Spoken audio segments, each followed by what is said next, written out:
Well, hello everyone, how are you doing this fine day? Hope you're enjoying your week. Welcome to another survival challenge, in particular, an Evolve survival challenge. Now, this challenge has actually been on my radar for a really long time. I always knew that the universe of Evolve would make a really good survival challenge, but I kind of just wrote it off and never actually planned on doing it because one of the main reasons I make these videos is to introduce people to other cool universes that they don't know anything about, which is why a lot of times in these I'll have like 2 or 3 really well-known characters and then 1 or 2 characters that people don't know maybe as well, and I kind of like to mix it up in that sort of way. And the problem with Evolve is that even if you haven't played it and you watch this video and it looks really cool and you're like, oh man, let me check that out, you can't. It's a fucking dead game and it's been dead for like 10 years. It was an always online game that 2K, the publisher, cut the fucking servers off, and it's just dead. You can't fucking play it. And the fact that you haven't been able to play the game for almost 10 years means that a large portion of people who are gonna watch this video have never fucking played it and don't know anything about it. I mean, you could be a fucking 20-year-old adult man watching this video right now, and unless you were playing this M-rated always online game at age 10, you didn't play the fucking game. So what is the point of me even talking about this? So unlike my normal videos that are about introducing you to things you may not have seen before, this one is more so about honoring a fallen game that came out for a little bit, was really fucking fun, until it was driven into the goddamn ground by a super irresponsible and shitty publisher. The exact same publisher that's in charge of Grand Theft Auto 6, by the way. Yeah, that's fucking scary, ain't it? And if you enjoy the video, make sure to like, subscribe, comment, share, and join the membership. Remember, if you join the membership, you get videos early. But I'm wasting up your time. Let's get started. Now, to all the little people out there, I don't mean midgets, I mean like babies. Like, they were babies, and now they're not babies, but they were like just babies. Like, very recently they were babies and now aren't babies. Anyway, those people may not understand this, but this game was a big fucking deal when it was coming out. Like, when they announced this game and the trailers were coming out and they were showing gameplay, people were so fucking excited. They had never really had a game like this before. You had one player who played as a monster that had all kind of cool abilities and powers and shit, and then you had 4 other players who would be the hunters, and it would be like a 1v4 type thing. Like, that's common now, but at the time, if you wanted to play that, they had like that one Juggernaut mode, I think it was called, that was in Halo, where there would be 2 teams. It was just like one dude who was a Spartan, and he had way more health and did more damage, and then all the other Spartans had to try and take him down. Yeah, that was a game mode there. But like, for an entire game concept, this was totally new. And honestly, all the way to now, it still hasn't been done as well as Evolve did it. With every single variation of this type of game that's been done,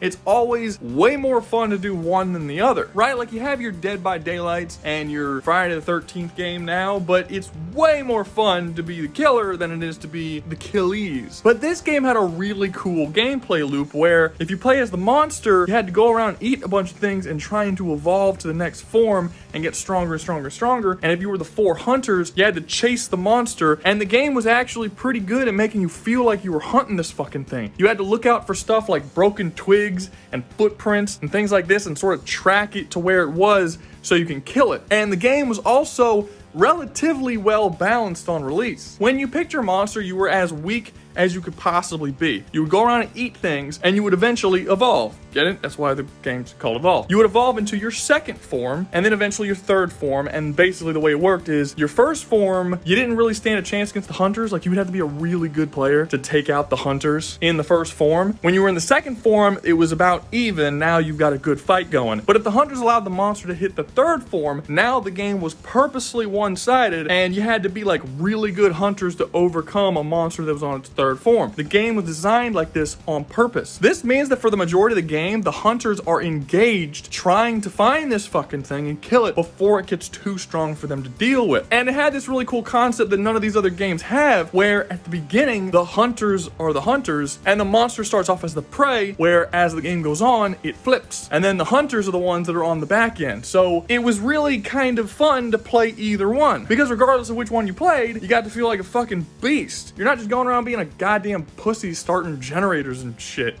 Why do people like playing this? But on top of that gameplay loop, they also had a lot of really cool lore, and the way the game dealt with its story was super interesting. Kind of similar to how Helldivers does its story, except it's not community driven. When the game released, they gave you very little information about what this world was about and really anything that you need to know to understand it. The only thing you really get are conversations between the hunters, which kind of slowly drip feed you lore and like what this world is all about. But as the game was out for longer, they kept releasing patches and updates and DLC, some paid for, some free, and all this stuff that was coming out was slowly revealing what this world is, and you were starting to learn of some greater plot that was going on outside of the world that you were a part of. Just to give you an example, there was this hunter named Kala. That's another thing. All the hunters had like set stories and personalities, and a lot of them were really cool, and they would talk to each other during hunts and shit. It was a pretty cool aspect of the game. But like, there was one character named Kala, and she was a hunter that nobody else really trusted all that much.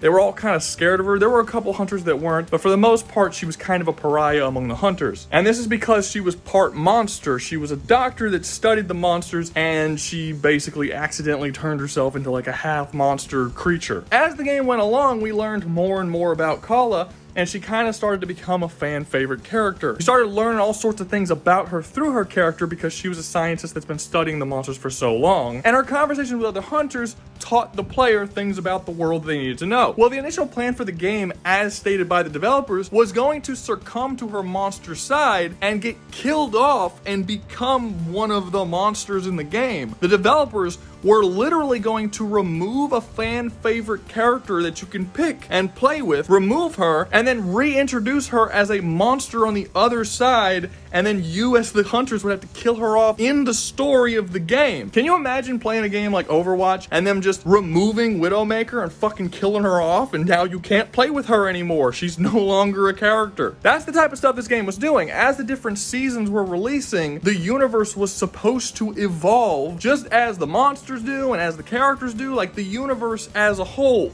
was supposed to evolve. It was a really cool concept at the time, and as far as I'm aware, up to this point, no one had ever done anything like this. Now, as I said before, you can't play this game anymore. The servers shut down because 2K, and maybe the developers had something to do with it too. I know the publishers sure as shit had something to do with it. Basically, they started pushing a whole bunch of microtransactions and doing a bunch of fuck shit with the game. People got super pissed off at it, and it destroyed the community of the game. And then 2K eventually shut the servers down, and that's it. It became a dead game. Now, people might be wondering, wait, what? Just microtransact? Like, who cares? Okay, children. There was a time not that long ago when gamers really didn't fucking like microtransactions. For a while there, any game that released that had microtransactions in it was just fucking hated on by the fan base. And if you were a gamer who was supporting a game that had microtransactions in it, you were outcasted by the rest of the gaming community as a piece of shit who was supporting the death of games as they are today. Now, I know a lot of you kids out there are looking at your smartphones, kind of weirded out, being like, what are you talking about? Fortnite's awesome. But don't worry, that's mostly because you don't understand the value of money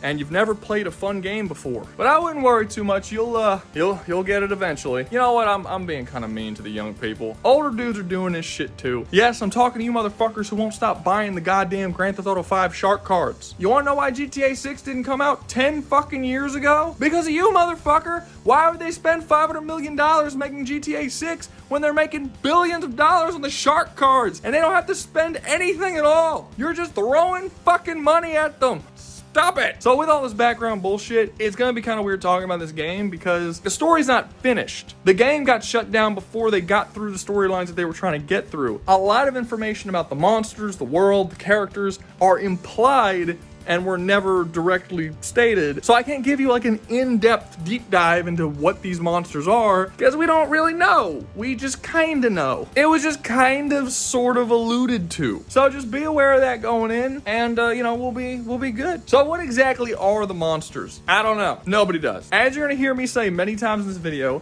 it was alluded to that they were some sort of genetically created creatures by some kind of aliens that we've never seen. And it's not even entirely confirmed that they were created. It was, again, just implied. The only things we do know about these monsters is they came out of fucking nowhere, started eating people and murdering people. Their DNA, which in the game is not called DNA, it's called HNA because that's what they call DNA that was manufactured by someone as opposed to DNA, which is natural, constantly evolves to whatever their environment is or their situation. It will adapt and overcome any form of disease or toxic gases or whatever. It's just very good at adapting to its environment. It's actually so good at adapting that there's a character in the game, like I said before, Kala, who injected herself with some of the monster's blood, trying to test if it acts the same way as normal DNA does, which would basically be like if you went outside and took blood of a deer and put a little bit of deer blood in your blood, you get sick for a little while, the blood wouldn't quite be compatible with yours, but eventually you'd work through it and you'd be fine. That's not what happened when she injected into her. The cells of the monster blood actually started taking over her cells and turning her into a monster. She has to wear this special suit that stops it from spreading into more parts of her body, and the story was very heavily implying that this was just temporary and eventually it would take over her entire body and she'd become a monster.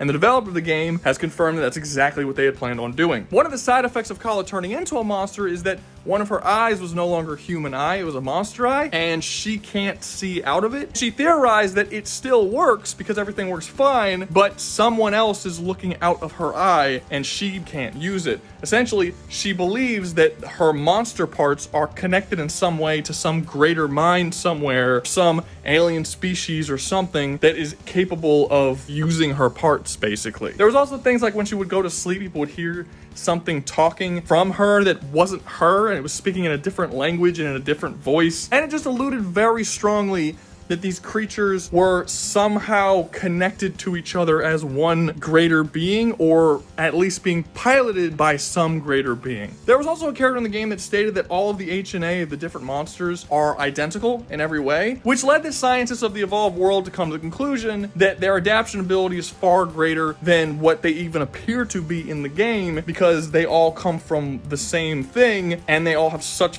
vast different number of powers and appearances and shit. It just shows how crazy their adaptation abilities can become. Some of these bitches can fly and shoot lightning from the sky, while others are spiders that crawl on the wall and shoot acid. Like, they're totally fucking different. Now, speaking of the monsters, what can they do? What will our hunters have to actually go up against in the challenge? And there's a few. Like Goliath, who was a giant fire-breathing gorilla, basically. He's like a big-ass dragon gorilla. He's stated multiple times throughout the lore to be the physically strongest of all the monsters. Not the strongest overall, I mind you, but just in terms of, like, physical strength. Like, the ability to lift shit. In the game, he's capable of ripping out this giant fucking rock out of the ground, like the size of a small building, and just chucking it at people. This rock is clearly hundreds upon hundreds of tons, possibly even over 1,000 tons. It's a very fucking big rock. But the most impressive thing about this feat is not lifting the rock and chucking it, it's that he rips it out of the fucking ground. He takes a giant piece of rock and breaks it off of and rips it out of a bigger piece of rock. Like, imagine you're going to the gym, right? And you're about to deadlift 500 pounds. That's not the easiest task for a lot of people, but it's doable, right? Now imagine that 500 pounds was concreted into the fucking ground. Now how much force do you need? Way more than just 500 pounds. You just multiplied the amount of force that you would need to lift that shit by a ridiculously high number. In order to take this rock and break it off of and rip it out of the fucking ground, you're talking about tens of thousands of tons of force. Goliath is strong as shit. But again, should be noted, he is said to be the absolute strongest. So you can't just take that strength feat and then apply it to all of the monsters.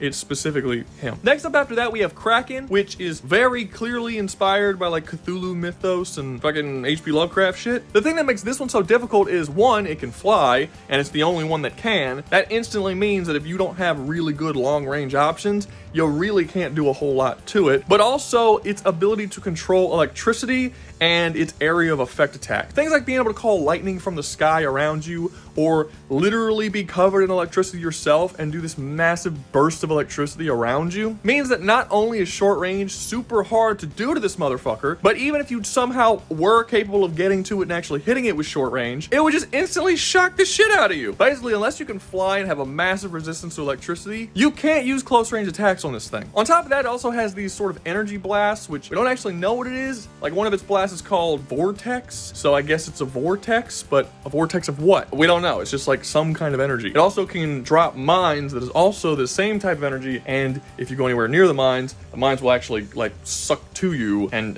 like blow up and shit, and that'll hurt you. It's when it comes to these kind of attacks, it's really hard to tell exactly how strong they are, because again, what kind of energy is this? And we don't know. We can't really answer that question. But I mean, it kills people. It does that. Then we got the Wraith, which for a giant fucking monster was oddly sexually appealing. Is that just me? Nah, other people thought this too. This bitch's whole thing is that it was fast as fuck. It could turn invisible. It fucking teleported, and it had this thing that it liked to do where when you're playing as the 4 hunters looking around for the Wraith, it would stay in stealth kind of a way so that it could see you and you couldn't see it, and then it would like teleport in and then grab somebody and then just teleport away, and then all the other hunters would be like, fuck, it's got one of us, let's go. And then she could just murder rape the one hunter, and now, you know, it sucks, because once it does that, now you only have 75% of your combat power. So the Wraith basically uses American Revolutionary War style tactics, you know? In the Revolutionary War, Americans didn't really beat the British. We just kept going in and like hitting them and going away and hitting them and going away, and they just lost so many people. They were like, fuck this, they just left, that kind of thing.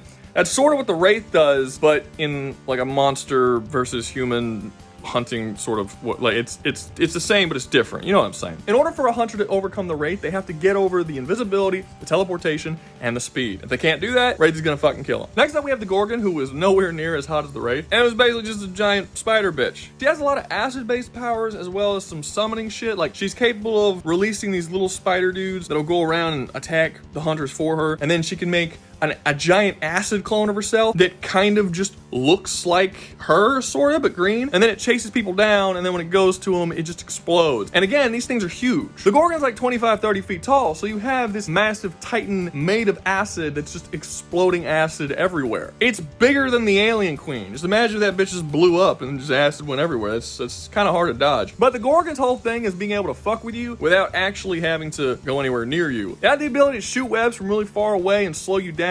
Like I said, summon things that could attack you that wasn't her. It had like poison and acid abilities. If I had to summarize every single one of these monsters with one word, Goliath is strength, Kraken is ranged, Wraith is speed, and the Gorgon would be fuckery. And last up we have the Behemoth, which surprisingly is not stronger than Goliath, but I always thought playing this game that it was. It's a giant fucking rock monster. Like, I would assume just lifting up its body would require more strength than the Goliath has, but no, the game makes it pretty clear the Goliath is physically the strongest. The Behemoth is the most durable. It's literally covered in this massive thick rock armor.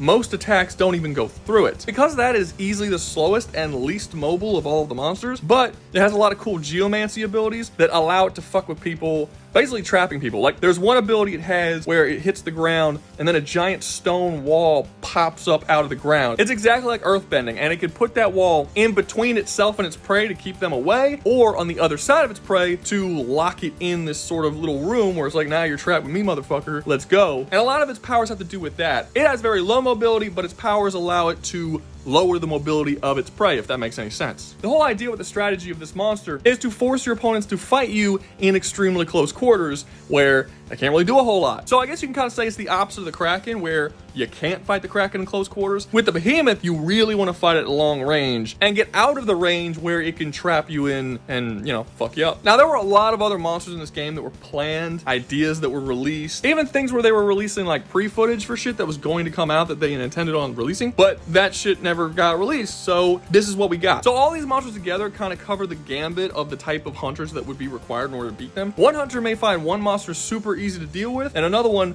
way harder, where another hunter might be the exact opposite. It's just based on what their style of hunting is compared to what these monsters are. And on top of all these different powers that the monsters have, one thing that I kind of touched on previously, but one of the best things about them is their ability to evolve and adapt to their situation. They adapt and evolve very, very quickly. In the game, because it's a game and it's programmed and shit, you can only evolve 3 stages. Once they get to the 3rd stage, you can't evolve anymore. However, in the lore, there's really nothing limiting their evolution. As far as all the scientific-like characters in the game state, their evolution is essentially limitless, and they will just keep evolving constantly until they're put down. So that may or may not be a contributing factor to whether or not these hunters can overcome. Now, within the lore, there were way more monsters than this. These were just the ones that were released up to the point the game got shut down. There was even a lot of like pre-release release images of different monsters that they planned on releasing, but the game just wasn't up long enough for them to actually do it. That sucks. I would have liked to use them in the challenge as well, but we just don't know enough about them. We don't even know what their moveset was going to be, so we can't use them. So for the purpose of this challenge, we're going to put these monsters in the world and kind of say how they would do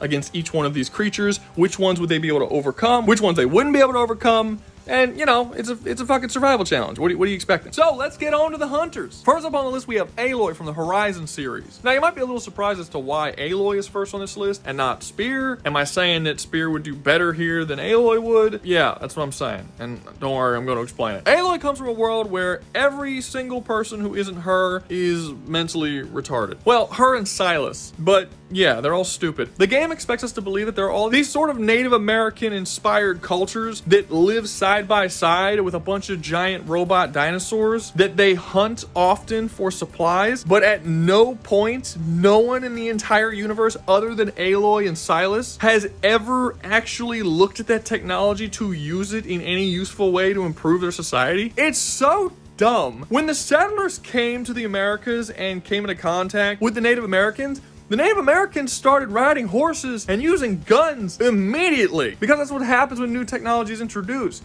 It fucking spreads like wildfire and the culture changes. The universe of Horizon expects us to believe that nobody would actually try studying all of the, like, you have super advanced sci-fi technology that doesn't even exist in our real world, that their whole society constantly interacts with. They even hunt them and strip them for supplies, but that they still do it using bow and arrows and fucking spears with rocks tied to the end of it. Why haven't they made guns yet? The robots have guns on their body. You're telling me no one's taken one of these motherfuckers down, seen the gun, and been like, oh shit, how do you make this? Let's fucking try building this shit. And this has been going on for hundreds, if not thousands of years. Their technology and culture has completely stagnated for no reason. Look, the story of this game and the universe that it takes place in is not very good. It basically just exists as an excuse to have you hunt down giant robot dinosaurs, which, you know, fair enough. So in the Horizon series, you play as Aloy, the only character in the entire Horizon universe that could possibly overcome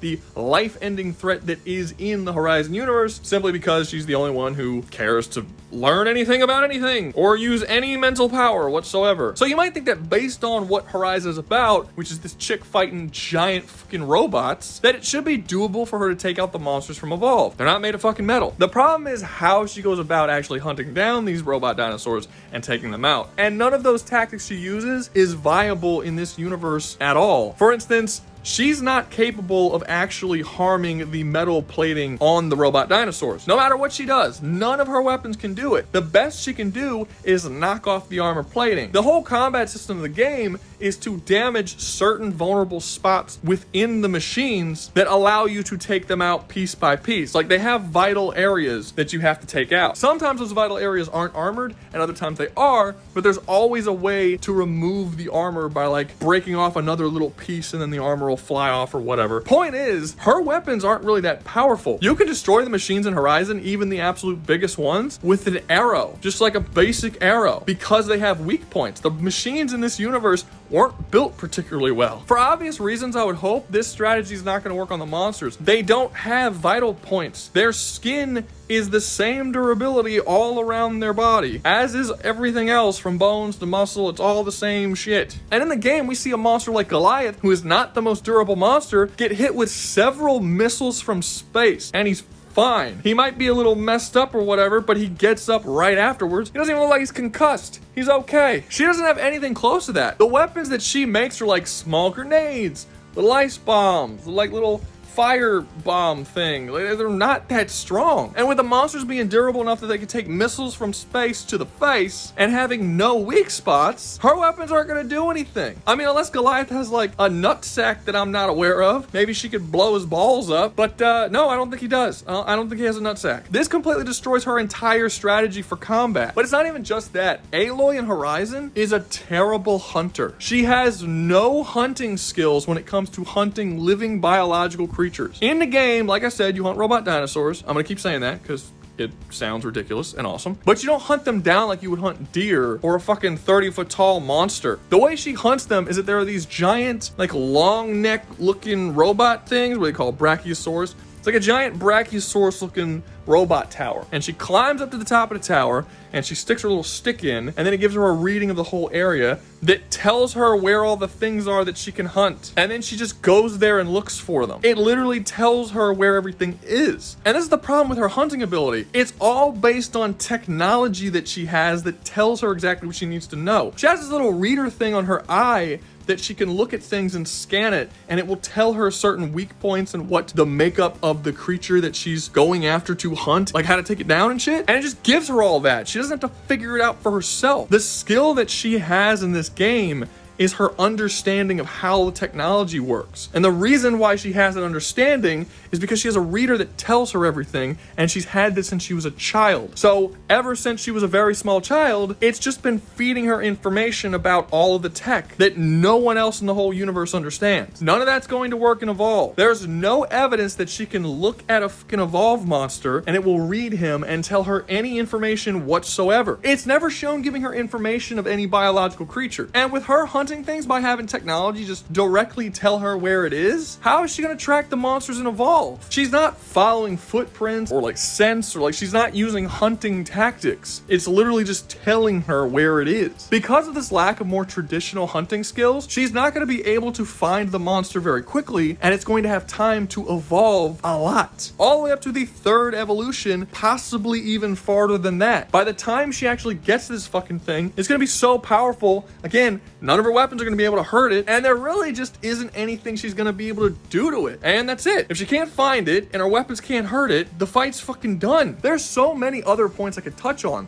like the fact that the machines that she hunts in her game are not intelligent, whereas the monsters in Evolve are stated to be highly intelligent and are actually skilled hunters themselves. The machines in Evolve's behavior is tied to programming, and they cannot behave outside of that programming. This makes them a lot easier to fight against because they can never surprise you. They can't think outside the box or outthink you. They're not capable of it. They just follow a set of pre-programmed behaviors. Then I can touch on the fact that all of her equipment and weapons and shit are all reliant on specific materials that she acquires from killing the machines in her universe to build like weapons and shit, which again aren't going to be in the Evolve universe. And once she runs out of those materials, which again, she will, because they're not going to be able to hurt the thing she's fighting, so she's going to run through the supplies like crazy, she would then be unarmed. The only thing she would be able to make here are like wooden fucking arrows, which she can make and she makes all the time, but those aren't going to be enough to take down any of the monsters. She's literally the only person on this list that is incapable of taking on or even challenging any monster here. Her most powerful, most explosive, most over-the-top weapons are like tiny fucking hand grenades. They can't do anything to the monsters here, even the weaker ones. Aloy is fucked. Next up, we have Spear from the Primal series. And this is basically just going to be me talking about how Spear does better than Aloy. And that's because he's better in all but one way. In terms of physicals, he's superior to her. He is physically stronger. He was able to lift a woolly mammoth off of him after it fell onto him. He was able to drag a T-Rex that was easily 10 tons across a whole desert. He fought an army of trained Vikings. And when he swung his weapon at them, he was putting so much physical force behind each swing that their shields and armor were worthless. He was slicing right through all their defenses, which shocked the shit out of the Vikings because none of them are capable of doing that. He is fast enough to outrun a boar and a T-Rex. I don't know how fast T-Rexes run, but boars run about 30 miles an hour. So not sure how fast Spear runs, but it's faster than 30 miles an hour. He's arguably a lot smarter. While Aloy is one of the smartest people in her universe, again, that's only because everyone in her universe is retarded. The only reason why she knows more than them is because she has a little eyepiece that tells her all the information. By comparison, Spear's intelligence is on a whole other level. Like, he's a caveman, right? There's a lot of really simple shit that he doesn't know that we, just like normal people, would know because we have more advanced technology. But his ability to figure shit out after just seeing it done once and instantly understand it, even shit that's not even a concept to him, is really fucking impressive. And I feel like people don't give it enough credit. You have some that are kind of impressive, right?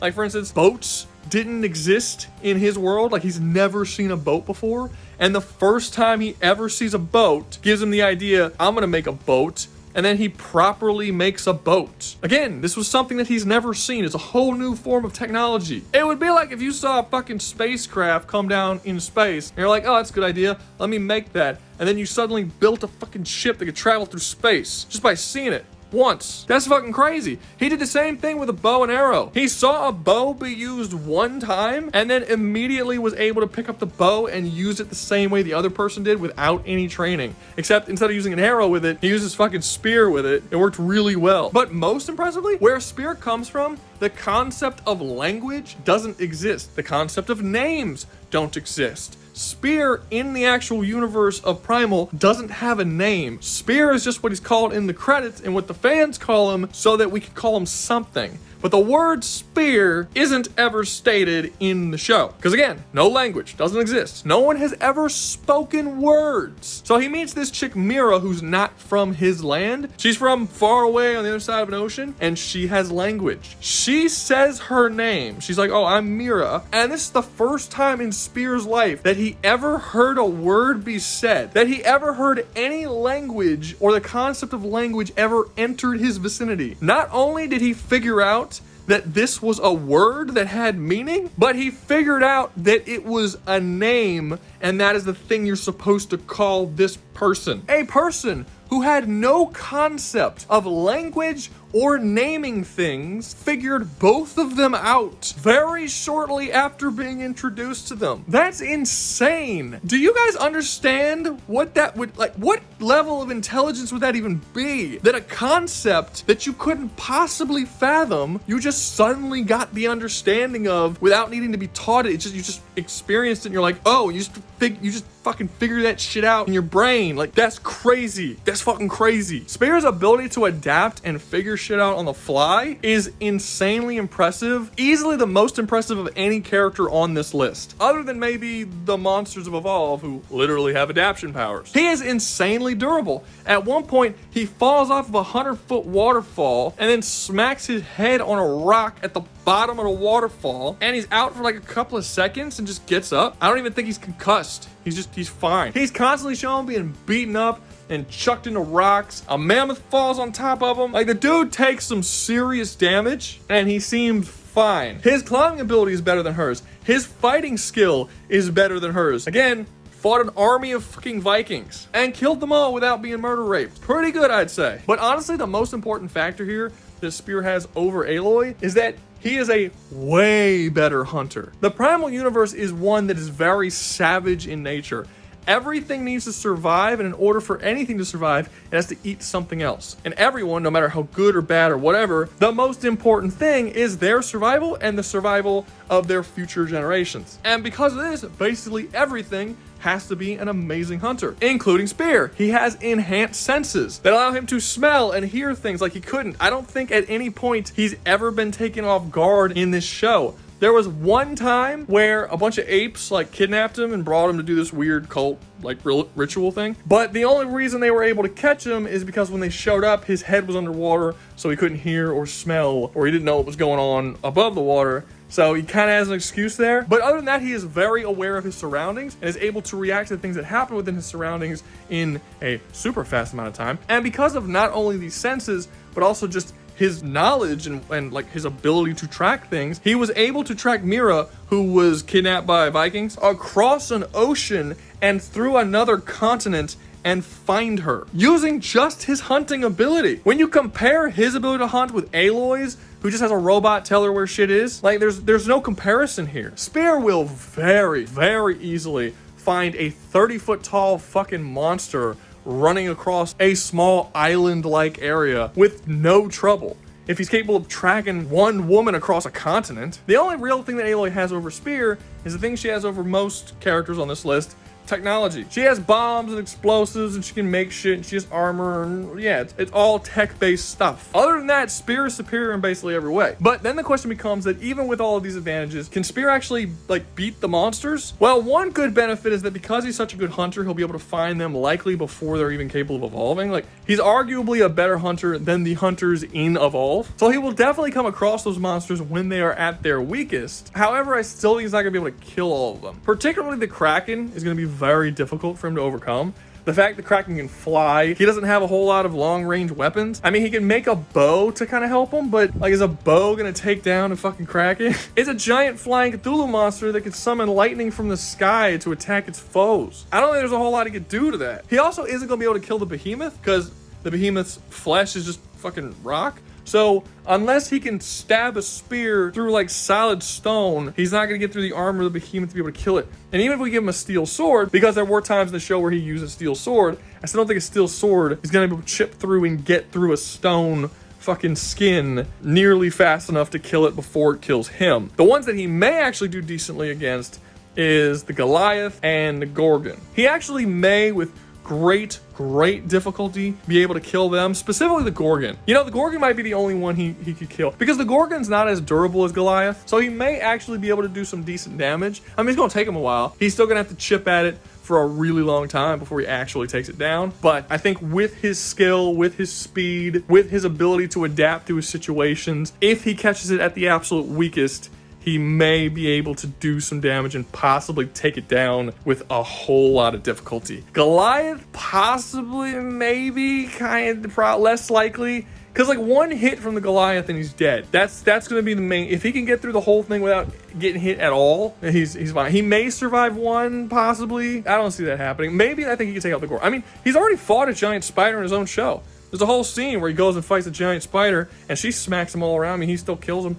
Gorgon's a bit stronger, but it's the same basic concept. The Gorgon's the best chance he has. Basically, anybody else he fights, he'll probably die. Second best chance is Goliath, but I still think he's probably dying. Likely, even if he fights them at their absolute... Well, no, that is a good point. Because if he fights Goliath in its first form, the version of Goliath that took all the missiles to the face, that wasn't the weakest form of Goliath. That was the stronger form. So maybe, I don't know, maybe I give him, like, against the Gorgon, I give him like a I don't know, like a 60% chance he could probably kill the Gorgon. The Goliath, I'll give him closer to like a 35-40 maybe. Like, he's more likely to die, but he could do it, you know. And then against Behemoth and Kraken, it's like 10. It's like 0 for the Behemoth and it's like fucking 5 or 10% chance for the Kraken. Yes, that sounds about right. Next up, we have Geralt of Rivia from the Witcher series. And kind of the same way that Spear was superior to Aloy in every way, Geralt's kind of superior to Spear in basically every way that you can be. He's so fast that when he runs, he looks like a blur of normal people. He swings his sword so fast that you can't see his sword swinging through the air. He was able to survive an entire lighthouse collapsing on top of him, and then he just got up and walked away. Really, the only thing that Spear has over him as far as physicals are concerned is his strength, as Spear was able to lift up a woolly mammoth, and Geralt, by comparison, was able to box a troll, who is a giant, like, rock monster. Well, not that giant. I mean, it's not like fighting Behemoth or anything. He's just a big dude who has, like, rock flesh and shit. And he was able to skirt around and punch him up, and then, you know, he beat him. Didn't knock him out or anything, but he beat him in a boxing match. That's pretty impressive, but that's really all he has for the most part. We know that he is physically superior to humans in every way, but to what exact extent on every single stat, we're not really sure. It should be relatively comparable to Spear's, although probably slightly worse. Geralt was also able to track down Ciri across an entire continent, much like Spear was, except for Geralt, it took him many months, and for Spear, it took him like, I don't know, 2 weeks, if that. Spear's is particularly impressive. But Geralt will still be capable of tracking down any monsters in this particular challenge, especially when they're confined to such a small area and he can literally just track them via scent and follow them that way. He's gonna find them very fast. And the fact that he can run through the fucking forest so fast he looks like a blur means they won't even really be able to outrun him. The only thing Geralt's gonna have trouble with as far as tracking them goes is his climbing ability is nowhere near either Aloy's or Spear's. So if the monster decides to just jump up on top of a cliff or something, or climb through the trees, or just escape in the many different traversal options they have to escape, he's gonna have trouble following them. And that's gonna be a bit of a problem for him. But if they're in an environment where it's mostly flat, or like a forest or something, he'll have an easier time tracking him than if it's more mountainous, and the area just has more verticality to it. But the main thing that's gonna help Geralt here, and the thing that puts him over Spear and Aloy, is he's the only one with magic. Magic tends to put you higher up on any list in terms of survivability. And a lot of his magic was specifically created and designed to hunt monsters, which is very useful. Like, if a monster's too fast to getting away from him, he has Yrden where he could just put a sign on the ground that anything that steps within it gets slowed down by more than 50%. That can not only stop them from escaping, but make it a lot easier for him to fight them. I mean, damn, just Axii alone is gonna be like a massive advantage for him in this. Axii allows him to control the mind of his targets. The Evolved universe doesn't even have magical mind control. There's no evidence that they would be able to resist that. How do you even evolve biologically to resist magic? Is that even possible? Can you do that? Then you have a sign like Quen, which puts magical armor over you that defends against physical damage. It'll break the armor if you put too much damage to it, but it'll at least be enough to allow him to survive a single hit. And then if he could just get away for a bit, he could just recast it. So it's safe to say the signs are going to be the main thing that's going to help really overcome these creatures. Now, one massive hindrance that Geralt's going to have is the fact that they're monsters that don't work the same way that monsters in his universe work. In the Witcher series, Geralt is one of the greatest monster hunters, and this is for a couple of reasons. One being his encyclopedic knowledge of the weaknesses of different monsters and how to deal with them. Knowledge he is not going to have for these monsters because they don't exist in his universe. But even with that, one weakness that all monsters in the entire Witcher universe share is a weakness to silver. Geralt walks around carrying a steel sword and a silver sword. The silver sword is used for monsters, the steel sword he uses for non-monsters. When he sees the monsters in the evolved universe, he's going to automatically assume that silver will be a weakness to him because that's how his whole universe works. It's going to take him a second to realize when he hits them with the silver sword, he's just going to snap the fucking sword. They're not weak to it. Silver is a very soft metal. You can't use a silver sword against a soldier with a steel sword. It'll break it. It's super shitty. The only reason why it works against monsters is because monsters are weak to it. It actually does more damage to monsters than regular steel would, despite steel being harder. Pulling out Silver Sword, hitting any one of the monsters, you might as well hit them with a fucking wiffle ball bat. It's not gonna do anything. You're just gonna shatter your fucking sword. He's gonna have to deal with that sort of change in thought process of how he fights monsters. It's gonna be really weird to him to have to use a steel sword to fight the monster. If the monster kills him because he's running up to him trying to fight him with a fucking steel sword for some reason, that would suck. Like, he needs to have the opportunity to actually learn that that's not a weakness that these monsters have, which he has no reason to come to that conclusion off the bat because that doesn't exist in his world. There is no monster that's not weak to silver. So provided he figures that out, and the fact that he will absolutely track down these monsters very quickly before they're able to evolve into the tier 2 and tier 3 and beyond, is he actually going to be able to deal with them with just his magical abilities and a steel sword and stuff like that? It's going to be a close one. Once again, he has issue with long range attacks. Like, the only thing he has long range is a crossbow. The crossbow is not going to fuck up the Kraken. As far as the Gorgon and Goliath are concerned, I think that he's skilled enough, and with his signs, his physical power, and his speed, I think he can overcome them relatively easily. One that I still think he's going to have absolutely no chance at all of beating is probably going to be the Behemoth, because again, the dude's big and made of fucking rock. Fist fighting a rock troll is cool and all, but a rock troll's like, I don't know, 7 feet maybe, if that. He's very, very tiny. When you talk about the Behemoth, he's like 30, 35 feet. Just the thickness of his rock-like skin is going to be thicker than the entire body of the rock troll. There's really no evidence whatsoever that even him swinging his sword at maximum power at the Behemoth over and over again is going to chip through that armor fast enough to really do a whole lot. Now, don't get me wrong, his signs will help him, but I think they'll really just help him prolong the inevitable loss that he's gonna have. If the Behemoth creates that giant fucking rock wall behind him and locks him in, maybe he'll do Axie and control its mind for a little bit so he can get out of there, kind of sneak around it. But Axie only really lasts for a few seconds and then it wears off. It just won't really be enough here. One solid hit from the Behemoth would absolutely crush Geralt. I mean, in all honesty, even if he has Quen on, and the Behemoth smacks him and then it shatters the Quen, his body might still fly into the fucking rocks and he still might die from impact damage. And at the end of the day, I just don't think that he's capable of harming this fucking thing. So I do think he's gonna be better than Spear. The only creature that I thought that Spear would be able to kill is the Gorgon, maybe Goliath, but that's not gonna be the easiest thing. Whereas Geralt's gonna beat the Gorgon pretty easily, and he's going to beat Goliath. But I don't think he's going to have an easy time defeating the Kraken. Likely won't be able to beat him at all, and he's certainly not beating the Behemoth. So a little better than Spear, but still not successfully hunting all the monsters. Last up, we have Kraven the Hunter from Marvel Comics, and I'm not going to waste your time with this. I feel like everybody knows how this is going to go. It's a Marvel character. Marvel characters are ridiculous. While he is strong enough to fight against characters like Spider-Man, this is a common thing that Spider-Man never fights at full strength, so characters a lot weaker than Kraven have been shown being able to match Spider-Man, match with quotations, because his strength just constantly fluctuates based on who's writing the story and that whole thing. But he has been able to take on characters like the Rhino. He is consistently shown to be stronger than Beast, and if you know how strong Beast is, you know that's fucking impressive. That instantly makes him the strongest character on this list. He's an amazing climber, probably second best on this list after Spear. He has all kinds of crazy weapons and tools and stuff that he uses for his hunts. Like all different kinds of neurotoxins and hallucinations and poisons and blow darts that have all kind of different crazy effects. And his hunting ability is possibly the best here. Like he's never tracked anyone across a continent, but he does have some very cool, for instance, he will often track people based on smell, and he has a photographic memory when it comes to the things that he smells. If he sees you and gets your scent, then it doesn't matter where you go on Earth, he can track you and get to you. But he has to actually smell you first in order to do that. Otherwise, he has to track you the same way any old hunter does. However, admittedly, he is still the best in the world, so he'll still probably get you pretty quickly. But it really doesn't matter what I say, because at the end of the day, Kraven can just outbox most of the monsters here. None of them are fast enough to hit him, and even if they do, they're not really going to do that much damage. Even the absolute strongest character like Goliath, smacking him up against a wall or something,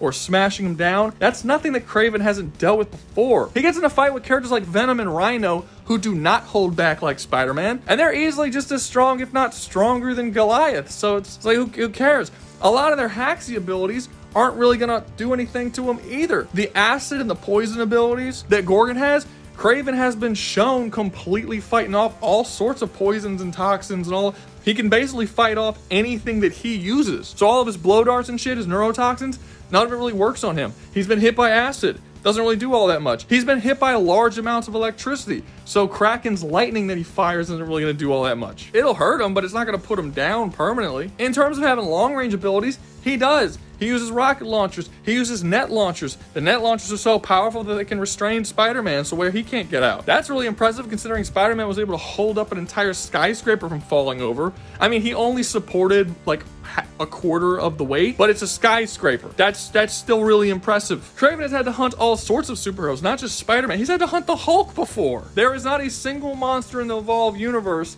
that's going to be able to overcome him. He's going to overcome them pretty easily. It's just going to be like another hunt, especially considering he's going to catch them really fucking fast, like before they have a chance to actually evolve. Now, certain things are not going to be that useful for Kraven.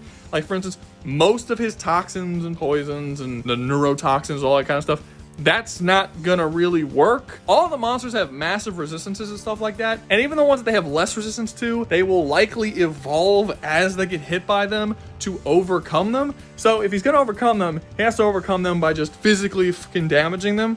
But again, he can. He absolutely can just punch them to death. That is something he can do. Even Behemoth. Breaking stone is not something that is particularly difficult for any Marvel character that is a hero/villain character. I'm not talking about like fucking Mary Jane or something. Even these street level heroes like Daredevil and Punisher have been shown being able to punch and break concrete, rock, and brick. By comparison, shattering the armor of Behemoth is not going to be difficult for Kraven to do, especially considering a lot of the tools that he uses to hunt beings are created by fictional bullshit comic metals that can basically cut through anything the writer wants it to cut through. Like, they're made out of adamantium and vibranium and shit. Now, there will be a little bit of issue here, as most of the time when Kraven has to go hunt things, he usually has prep time to prepare for that hunt. Like, he didn't just get up and go hunt the Hulk and beat him. Like, he had to prepare and come up with a plan. In this scenario, he's not really going to be able to come up with a plan. He's just kind of getting thrown in there, so it just is what it is.